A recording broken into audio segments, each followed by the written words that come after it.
Hey, good morning, everybody. What is going on? It's Ryan at Fram's Camp. Just getting down here this morning. Got down here a little later today. Going to be spending some time down here. We got a lot of cleaning to do today. We sent out a lot of chameleons yesterday, so we have about 17 cages to clean. So when we get rid of a chameleon and send them to you, we break the whole cage down. We take the plant out. We take everything out. We bring the cage upstairs. We use vinegar, chlorhexidine, and then I F10 it, and then I spray it all down again. So before we put another chameleon back in the cage, we really go through the cage, make sure it's really clean. And we usually put a new plant in. We'll leave the plant outside, spray it a bunch of times, and just leave it outside for a while, for a couple of weeks before we reuse the plant.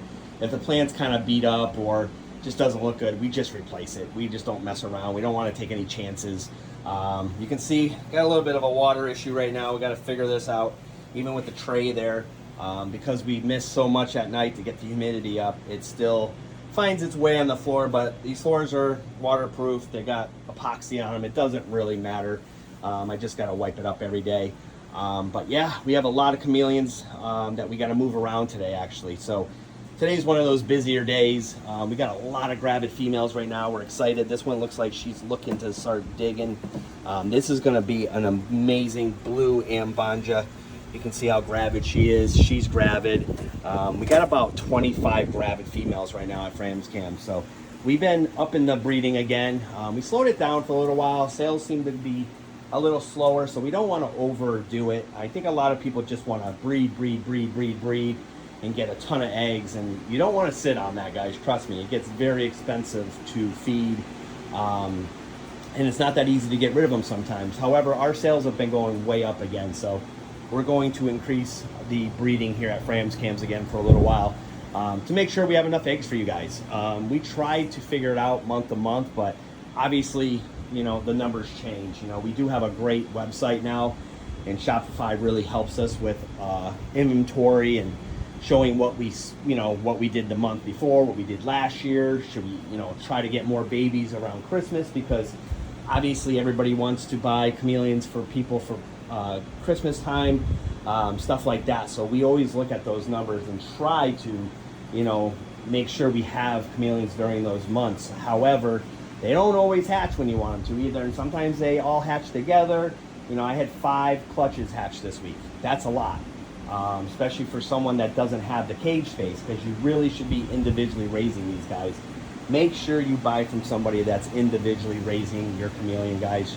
It makes the world of difference in their lifespan. They are going to be stressed out if they are being if they're in a cage with a lot of chameleons.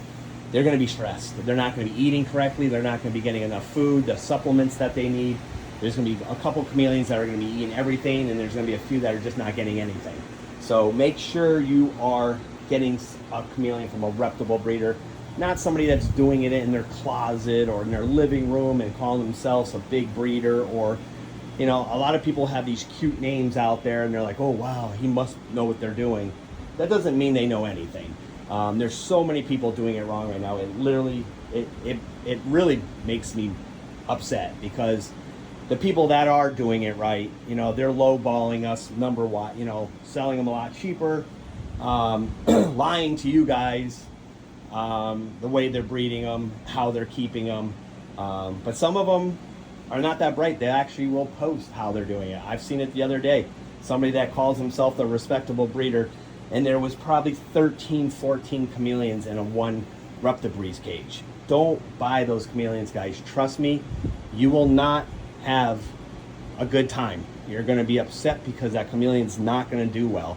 That chameleon's always going to have something going on with them. And it's probably not going to live long. So make sure when you're buying a chameleon, make sure you ask a bunch of questions. Make sure you can see the room, ask to see the cage, ask a lot of questions. And if they're not willing to give you those answers or show you, walk away, go to the next person. You're spending a good amount of money to do this. I always tell people it's about $1,000 minimum, to get your cage, your lights, everything done correctly. You're over $1,000 if you want to do it really nice. So if you're willing to spend that kind of money, get yourself a good, healthy chameleon. Don't fall for it's an F1, F2, oh, this is from this times this, so it's worth more.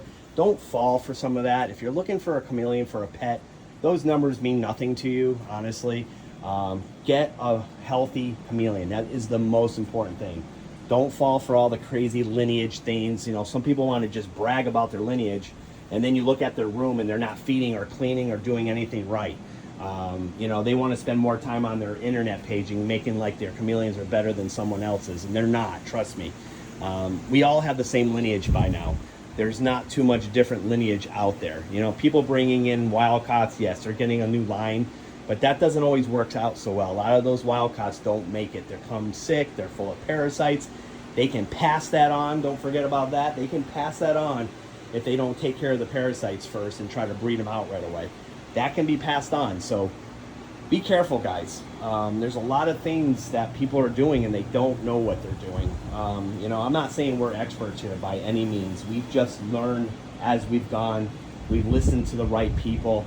I didn't listen to the right people in the beginning. I'll be the first one to admit I used to raise up my babies in bins all together. And I always wondered why at the end of it, you know, I'd have 25 babies and probably at the end I'd have about 14. Yeah, I know why. Because they were dying because they were stressing each other out and some weren't eating.